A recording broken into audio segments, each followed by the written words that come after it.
Ni kweli kama nilivyotoa taarifa tarehe 4 Aprili 2026, lakini pia makamanda wa polisi wa mikoa kutoa taarifa za hayo matukio ambayo Watanzania tunapaswa kuyaacha kwa sababu ya madhara ambayo yameshasababisha kwa Watanzania wenzetu, lakini pia ni matukio ambayo yanadhalilisha hata familia, lakini pia inadhalilisha taifa letu kwa sababu yanahusishwa na mambo ya kishirikina, ambapo baadhi ya watu ile tarehe 1 Aprili 2026 kule Tunduma au mkoa wa Songwe walijitokeza watu kuanza kusingizia wenzao, kutoa taarifa za uongo kwamba ameshikwa bega na baadaye sehemu zao za siri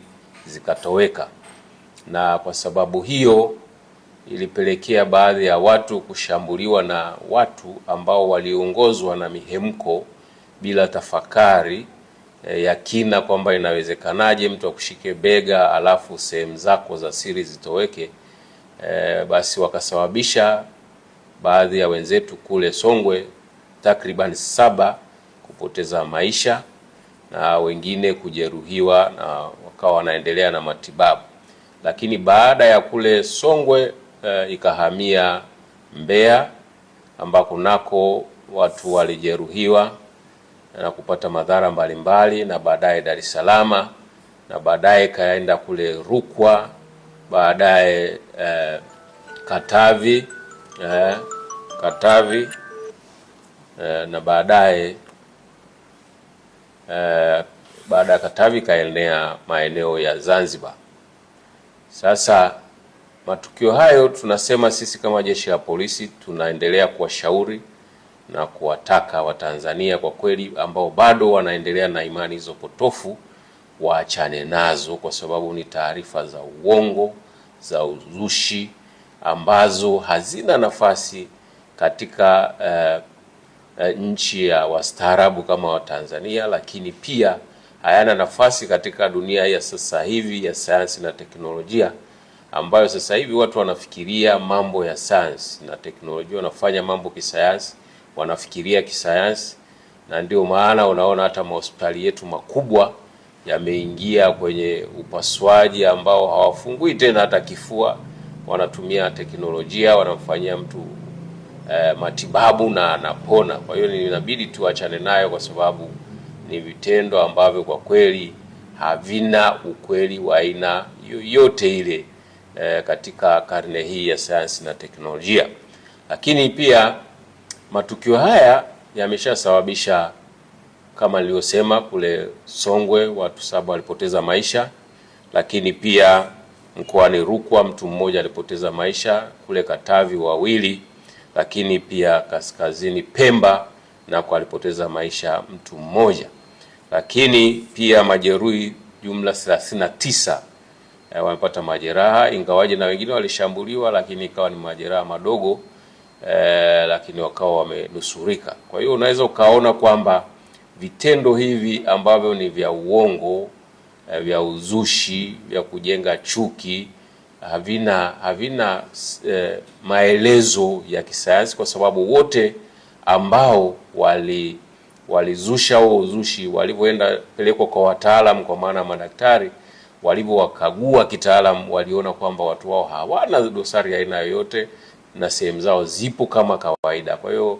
naweza kuona kwamba zilikuwa ni uvumi, uzushi, na ukawa unaenezwa na mitandao ya kijamii na baadhi hata ya watu ambao wanatengeneza maudhui ya kuchekesha wakawa wanaigiza kutengeneza taharuki kama hizo, kutengeneza maudhui ambayo wamesambaza kwa watu, na kutokana na hilo wamesababisha, kwa sababu wao wametengeneza na wakapeleka, kwa sababu wanaaminika kwenye vichekesho vyao, wamesababisha baadhi ya watu kuendelea kushambuliwa kwa sababu hiyo.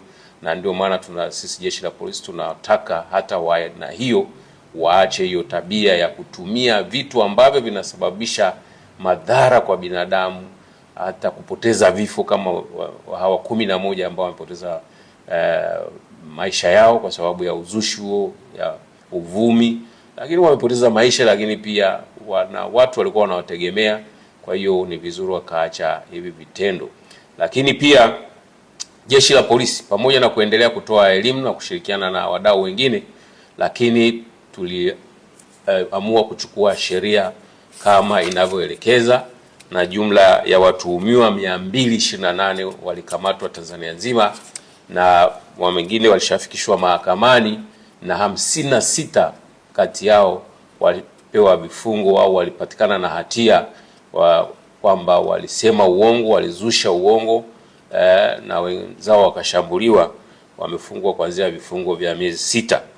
Lakini wengine bado kesi zao zinaendelea mahakamani, lakini wengine wanaendelea kimbia, wengine wamehama biashara zao, wamehama makazi yao, wamekimbia familia zao kwa sababu ya kuendekeza upotoshaji huu ya kuamini mambo ya kishirikina na kadhalika. Kwa hiyo tuendelee kutoa wito, au jeshi la polisi linaendelea kutoa wito kwa Watanzania, tupuuze vitendo kama hivi ambavyo vinatuletea maafa kwa ndugu zetu na tuletea madhara kwa binadamu wenzetu. Tuachane nayo kwa sababu hayana ukweli yoyote, hayana maelezo yoyote ya kisayansi, na wala hayana udhibitisho wa aina yoyote ile.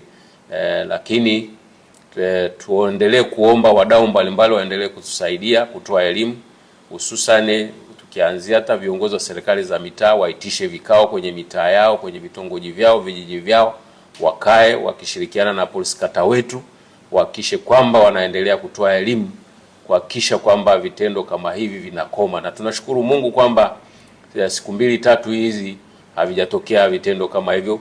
Hii inaonyesha kwamba Watanzania wanaendelea kuelewa kwamba hivi vitu ni vya uzushi, vya uongo na kadhalika. Lakini mbali na viongozi wa serikali za mitaa, pia tunaomba wazee wa kimila, pia viongozi wa dini, hasa hawa kwa kweli kwa kazi kubwa ambayo wanafanya, wamefanya maeneo mbalimbali kwa miaka mingi, nao tunaomba basi watushirikiane kutoa elimu kwa watu.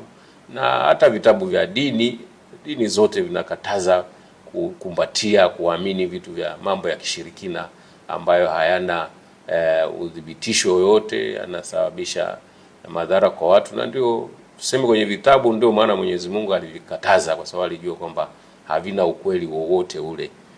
Kwa sababu kama mtu angeweza akashika mtu bega alafu eti sehemu za siri zikatoka, kwa nini asiende akanyosha mkono kwenye shamba ambalo halijapaliliwa, basi lote likapaliliwa kwa miujiza ya huo ushirikina?